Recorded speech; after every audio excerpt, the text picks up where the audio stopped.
In episode 3, Joe is sticking to this friendship. He doesn't want to mess it up. And Love Quinn is leaving little treats in his locker for him every day, and he's loving it, but she's getting frustrated. Because even with his persistent flirting with him, he still doesn't act on anything. And that's frustrating for her. So when she goes to meet with her two friends, Lucy and Sunrise, they let her know some exciting news. They've planned a date for their wedding, and she begs to make their cake. And after a little convincing, they accept the offer. But they know there's something up with her because she cooks when she's happy and she bakes when she's mad and frustrated. And it doesn't take long for them to figure out that this has to do with, quote, Will Biddleheim. And while Love has her two friends to vent to, Joe doesn't have anybody to vent to except for the real Will Biddleheim. And in fact, he actually loves it. He loves playing Dr. Phil to Joe. But Joe needs to get to work, and that day he's approached by 40, and the whole time he's waiting for that, hey, what are you doing with my sister talk? But it never comes, because 40's too busy bragging about his IMDb account. And the whole conversation is so vapid to Will, but he knows to get in good with Love, he's going to have to befriend 40. So when 40 invites Joe to this sketch comedy show that Joe really doesn't want to go to, he acts stoked to get the invite and accepts. And 40 is going to this thing to scout some talent for this project that he's working on. So the two head to the sketch comedy show, and the whole time Joe is just picking apart these people, figuring out that they're Starbucks baristas clinging to the hope of fame. And he even notices that 40 isn't even paying attention. He keeps looking around the room. But then he figures out why, because when the show ends, there's a special guest spot from the comedian Henderson. And 40 tells Joe that the two go way back and that the thing that he's writing for him would be perfect for him and he can't wait to pitch it to him. But all Joe can think about is Delilah's story. So right after the show, 40 goes to pitch his idea to Henderson, but Henderson's in VIP. And when 40 goes to get into VIP, he's stopped by the bouncer. The guy tells him there's no way you're getting in here, not after the stunt you pulled the last time you talked to Henderson.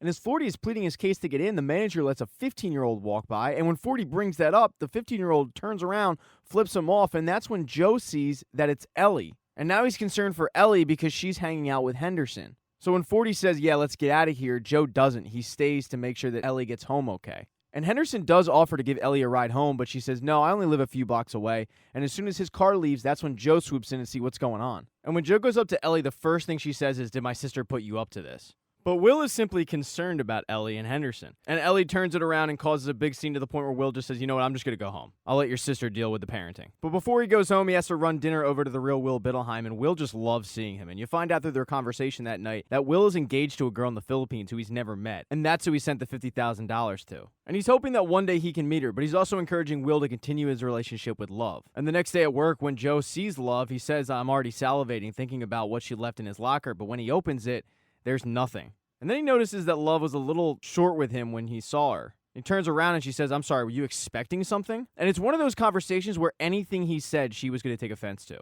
Joe knows this and immediately goes and apologizes for whatever he did, but Love just doesn't really want to hear it. Now, 40, on the other hand, was watching this interaction go down, and that's when he decides to go have the what are you doing with my sister talk with Joe. But Joe reassures him, we're just friends, and in fact, I'm kind of just working on myself at the moment. And since 40's a recovering alcoholic, he asks, hey, are you in a program? Actually, you don't have to answer that. Just because I'm open with myself doesn't mean you have to be. But Joe ends up turning the conversation back to Love and asks him, did you notice that she's acting weird? And 40 says, I wouldn't sweat it. I mean, she's a little wound up lately, but she's always baking. And what do you bake for the baker? And that's when it dawns on Joe that this friendship has been a one-way street, and Joe needs to bake something for Love so she knows that he appreciates all that she's done for him. And when he returns home, he hears a commotion outside, and it's Delilah and Ellie arguing about Ellie's relationship with Hendy. And Delilah's obviously urging Ellie not to hang out with him, but Ellie's take is you blow everything out of proportion, and in her defense, Delilah's never told her exactly what happened between Henry and Delilah. And at one point, Ellie asks, did you send Will to follow me? And Delilah says, no, I got a tip from somebody at the bar. But when Ellie leaves, Delilah storms into Joe's apartment, demanding why Joe didn't tell her that Ellie was at the bar that night. And Joe says, well, she said it was an internship, and I was trying to avoid this exact conversation that we're having right now. And Delilah is just frustrated and vowing to take Henderson down, and he says, are you close to it? And she says how she's so close to being able to publish this story. And Joe asks, well, can I do anything to help? And she says, yes, stay out of the way and let me take down the bad guy. But it's kind of hard for Will to stay out of it because when he gave Ellie that new cell phone, he put spyware on it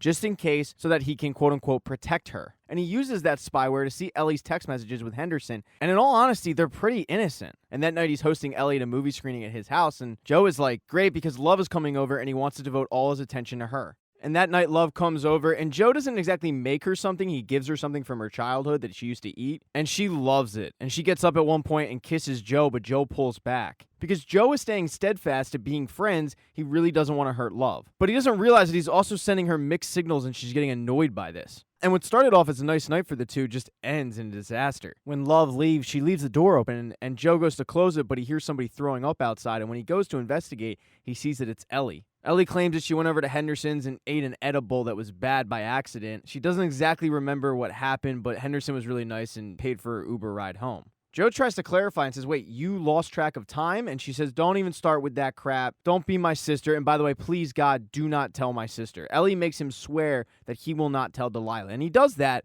but now he needs to take the parenting into his own hands. So he heads to the real Will Bittelheim and asks if there's a way to hack into Henderson's cloud account to find dirt on him. And Will explains that after all those celebrities got hacked in 2014, they don't keep anything on the cloud and you have to find his fake laptop, which is probably in his house. So with a quick Google search, Joe finds out where Henderson lives, but the problem is there's a gate and big walls. So now he needs to find a way to get in.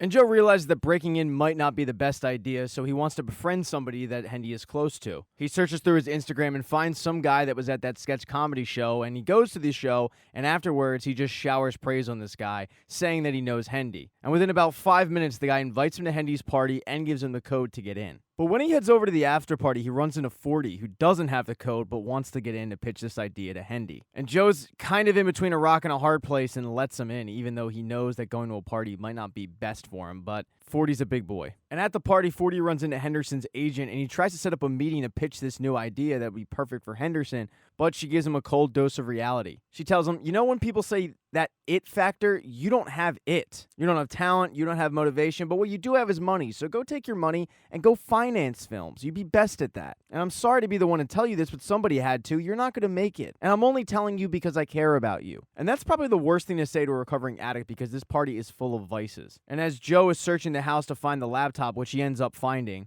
he comes downstairs to find 40 messed up on drugs, alcohol, both. We don't really know. And he's pitching this idea for Hendy to the entire room. And short of getting caught, this is Joe's worst nightmare, so he immediately texts Love saying what's going on, and she says, you gotta get him out of there. But when Joe tries to get 40 out of there, he resists. It actually takes Henderson talking him down to leave. But Henderson doesn't want to make him feel bad about leaving, so he actually just kills his entire party and says, you know what, I'm tired, I'm going to bed, everybody's gotta go. 40 keeps apologizing to him, but Henderson says, look, man, bygones are bygones. Don't even worry about it. Just get home safely. And when Joe tries to do that, Henderson catches him out of his eye and says, hey, man, do I even know you? He says, yeah, we met at that party. And he goes, you're right. And then they have an awkward conversation about Delilah and Ellie. But Joe is able to get 40 back to his apartment, and Love comes over to take care of him. 40 starts apologizing to Love and then asks her, do you think I'm talented? And she says, yeah, that's why I push you so much. Eventually, though, he falls asleep, and she goes outside to explain to Joe exactly what's wrong with 40. She says he used to be a really good kid, really happy, but then one summer, their parents stuck them with this weird au pair that showed 40 a lot of shit he shouldn't have seen. And ever since that day, he's just kind of been fucked up. He never really had a chance.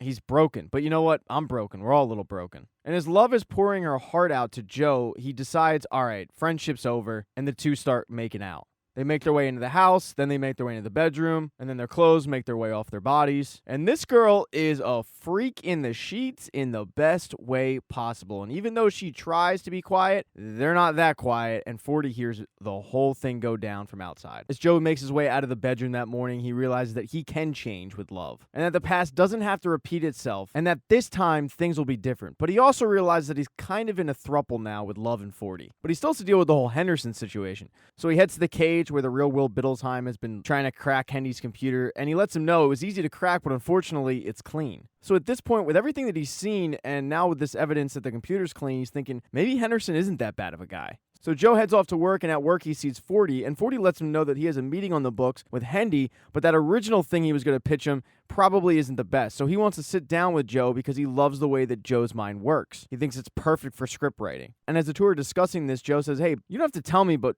what exactly happened between you and Henderson? And 40's a little embarrassed and says, honestly, I have no idea. I had so much stuff in my system, but apparently I threw up all over his toy room. Joe says, toy room? He says, yeah, that house is an old speakeasy house. It's a secret room where he keeps all his toys. Like, imagine a bunch of kid stuff for a sadist. It's kind of creepy. And Joe really wishes he knew about that secret room. Thank you for watching this recap. If you do not see the next one up in the corner right there on the end screen, don't worry, it'll be up shortly.